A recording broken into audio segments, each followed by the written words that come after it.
Welcome back. आज की इस वीडियो में हम 11th class hornbill English core book से चैप्टर नंबर 4 जिसका टाइटल है लैंडस्केप ऑफ द सोइल, जिसे नथाली टूरोइजी ने लिखा है, इसकी बहुत इजी मेथड से कुछ पिक्चर्स के साथ हिंदी समरी की स्टडी करेंगे। First of all I would like to tell you about Nathalie टूरोय।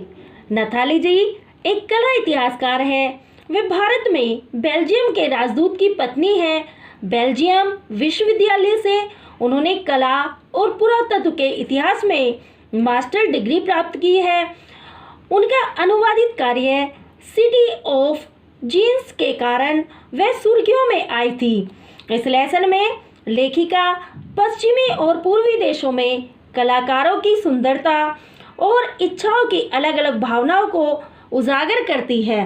So students, चलते हैं इसकी समरी की ओर। लेखिका के अकॉर्डिंग वेस्टर्न आइज जीवन को शारीरिक रूप से देखती है, जबकि ईस्ट में कलाकार शिल्प के साथ एक भावना व लगाव रखना पसंद करते हैं। ईस्ट के कलाकार चाहते हैं कि उनके कार्य से उनकी पहचान हो, न कि फिजिकल ब्यूटी से। अपनी बात को सत्य सिद्ध करने के लिए लेखिका 3 कहानियाँ प्रस्तुत करती हैं, जिनमें 2 चीनी लोक कथाओं से हैं और एक उनके अपने वतन बेल्जियम से है।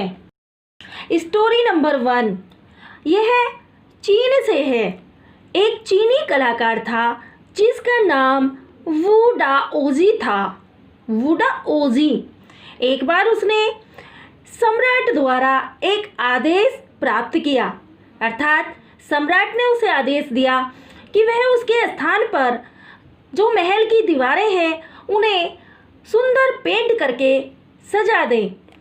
उस कलाकार ने महल की दीवारों को पहाड़ों, नदियों, बादलों, वन्य जीवन, लोगों आदि की एक सुंदर मध्य रेखाओं को चित्रित करके सजा दिया।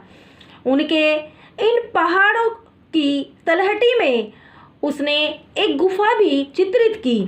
कार्य पूर्ण होने पर वू ने अर्थात कलाकार ने गुफा के पास जाकर एक बार अपने हाथों से ताली बजाई और वह गुफा जीवित हो गई।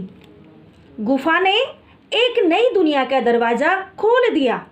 कलाकार ने गुफा में प्रवेश किया। इससे पहले कि कोई और प्रतिक्रिया दे पाता, चित्र पतली हवा में गायब हो गया। कलाकार वो भी इसके साथ ही गायब हो गया। कहानी एक चीनी किंवदंती बन गई और कन्फ्यूशियस जैसे लेखकों और दार्शनिक से एक पूर्ण विद्या का हिस्सा बन गई। स्टोरी सेकंड यह भी एक चीनी किंवदंती है। दूसरी स्टोरी में एक चित्रकार की कहानी है, अर्थात चीन में एक चित्रकार था जो कला के आध्यात्मिक जादू में विश्वास करता था।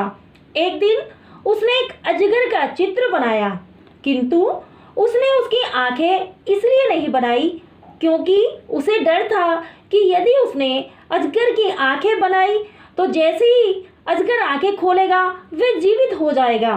उसकी कला में उसे इतना विश्वास था कि वह अपनी कला को जीवित बनाने और आग में झुलसने वाले अजगर के शिकार होने की संभावना से भयभीत रहता था। हमेशा उसे अपनी आध्यात्मिक कला से ही डर लगता रहता था। स्टोरी नंबर 3 यह बेल्जियम से संबंधित है, अर्थात मध्ययुगीन यूरोप, विशेष रूप से एंटवर्प बेल्जियम में। यहाँ एक लोहार था जिसका नाम क्वेटीन था। उसे एक ट्रेडमैन की बेटी से प्यार हो गया जो पेंटर थी।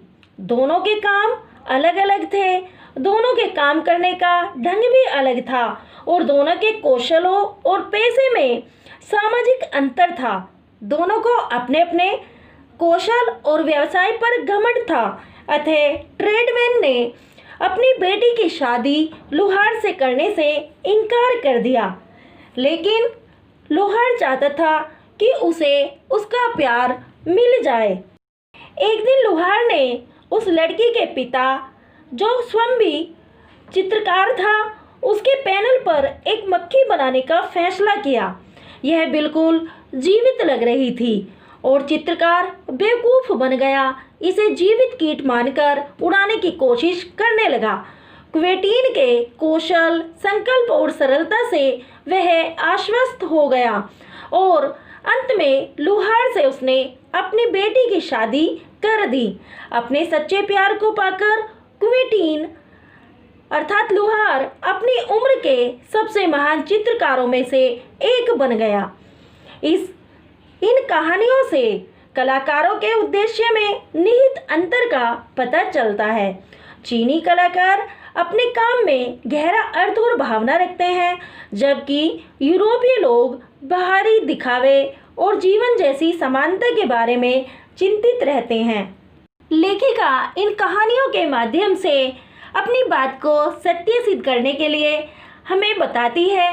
वह सांसुई की चीनी अवधारणा के बारे में भी उदाहरण देती है, जिसका अर्थ है पहाड़, नदी, व यांग अर्थात वर्टिकल माउंटेन, जो मर्दाना, गर्म और कठोर है। यहाँ पर यांग को पुल्लिंग में दिखाया गया है। और इन क्षैतिज नदी अर्थात स्त्री, तरल व नम है, ये अवधारणा बताती है। लेखिका दो आयामों ऊर्जाओं को वैक्यूम या खालीपन द्वारा अलग किया जाता है, जहां दो ऊर्जाएं टकराती हैं और विलीन हो जाती हैं। यह वह जगह है जहां कलाकार की कल्पना निहित है और वह अपने काम के माध्यम से संचार की आंख बन जाता है। अंत में लेखिका उन कलाकारों के बारे में बात करती है जिन्हें प्राकृतिक रूप में उपहार मिला है। वे कलाकार सहन और बहुत ही सरल होते हैं और उन तकनीकों का यूज कर सकते हैं जो ट्रेंड किए गए कलाकार भी नहीं कर पाते। अंत में लेखिका नेकचंद द्वारा विकसित चंडीगढ़ में रॉक गार्डन का उल्लेख करते हुए बताती है कि उन्होंने इसे टाइप किया। वह एक अपरंपरागत जीनियस भी थे। उनके पास अपने समकालीनों और पूर्ववर्तियों से ऊपर और आगे सोचने की दृष्टि थी, क्योंकि कलाकार नेकचंद जी अपने मन से कार्य करते थे। उनका पूरा उद्देश्य मन से अपने कर्म को करना था।